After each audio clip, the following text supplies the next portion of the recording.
je veux te parler d'un moment que presque chaque être humain sur Terre a vécu. Tu es à l'intérieur.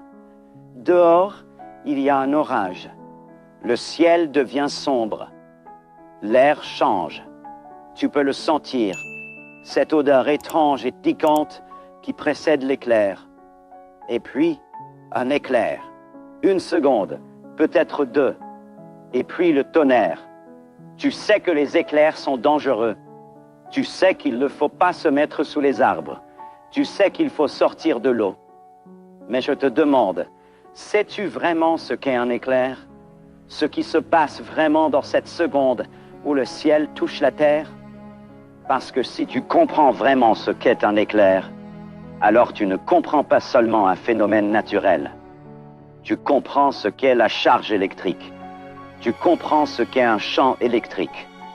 Tu comprends pourquoi l'air lui-même, cette substance invisible qui nous entoure, cesse parfois d'être un isolant et devient, pendant une fraction de seconde, l'un des meilleurs conducteurs électriques du monde. Commençons depuis le début. Dans un nuage d'orage, quelque chose d'étrange se produit. Le nuage n'est pas homogène. Ce n'est pas simplement un amas uniforme d'eau et de glace. Il est turbulent, il bouillonne. L'air chaud monte, l'air froid descend. Et dans ce chaos, dans ce mouvement violent de masse D'air et de cristaux de glace et de gouttes d'eau, une séparation de charges se produit. De petits cristaux de glace, emportés vers le haut, se chargent positivement. Des grêlons plus grands et plus lourds qui tombent vers le bas se chargent négativement. Le nuage se divise en une région supérieure positive et une région inférieure négative. Des millions et des millions d'unités de charge qui se séparent, poussées par l'énergie de la tempête. Et cela crée un champ électrique énorme entre la face inférieure négative du nuage et la terre positive en dessous. Car la charge négative dans le nuage repousse les électrons dans la terre. Elle les pousse plus profondément dans la terre et laisse une surface positive. La terre elle-même se charge positivement, directement sous le nuage. Maintenant, tu as 2 énormes accumulations de charges qui veulent se rejoindre. Négatif en haut, positif en bas. Un champ électrique qui devient de plus en plus fort à mesure que les charges s'accumulent.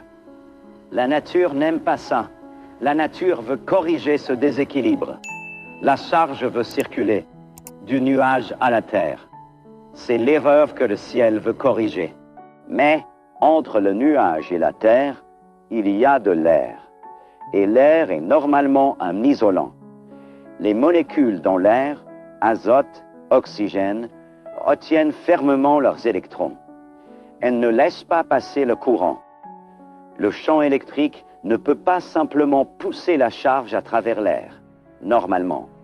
Mais quand le champ électrique devient suffisamment fort, quand la tension entre le nuage et la Terre dépasse un certain seuil, quelque chose de dramatique se produit. Le champ est si fort qu'il commence à arracher les électrons des molécules d'air. L'air s'ionise. Les molécules neutres deviennent des ions chargés et des électrons libres. Et l'air ionisé conduit le courant. Ça ne se produit pas d'un coup. Ça se produit par étapes. D'abord, un canal invisible se forme, ce qu'on appelle un leader en escalier, qui tâtonne vers le bas depuis le nuage. Pas en ligne droite, en zigzag, environ 50 mètres à la fois, suivant toujours le chemin de moindre résistance. Ce canal est invisible. Il ne brille pas, mais il ionise l'air sur son passage. Il prépare le chemin. En même temps, depuis la terre, depuis les arbres, les bâtiments, les tours, tout ce qui s'élève vers le haut, des streamers positifs montent, aussi invisibles, aussi tâtonnants. Ils cherchent le leader en escalier qui approche. Et puis, quand un streamer rencontre le leader en escalier, le circuit se ferme. Le canal ionisé est complet. Du nuage à la terre, un chemin conducteur d'air ionisé. À ce moment, dans cette fraction de seconde, toute la charge accumulée se décharge. Pas de haut en bas, de bas en haut. Ce qu'on appelle le coup de retour remonte de la Terre vers le nuage, à une vitesse d'un tiers de la vitesse de la lumière. C'est la lumière que nous voyons comme l'éclair. Pas le canal tâtonnant, celui-là est invisible. Mais ce coup de retour explosif, cette décharge de bas en haut, 30 000 ampères, c'est le courant typique dans un éclair. Pour comparaison, un fusible domestique normal se déclenche à 16 ampères. Un éclair porte presque 2000 fois plus de courant, dans un canal pas plus large qu'un doigt.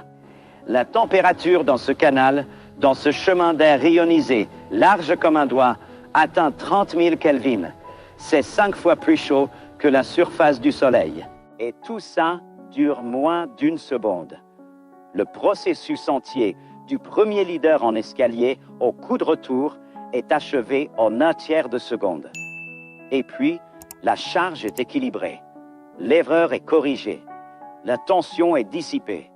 L'air se refroidit. Le canal ionisé disparaît. Le tonnerre, ce grondement roulant qui vient après l'éclair, est le son de cette explosion.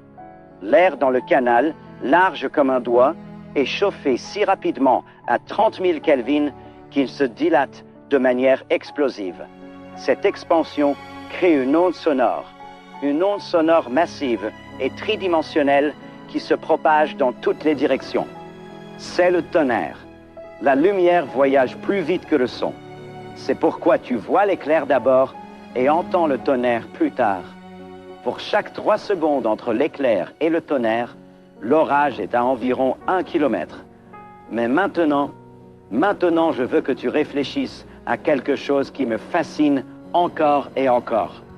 Un éclair est fondamentalement la même chose que ce qui se passe quand tu touches une poignée de porte en hiver et que tu reçois une petite décharge.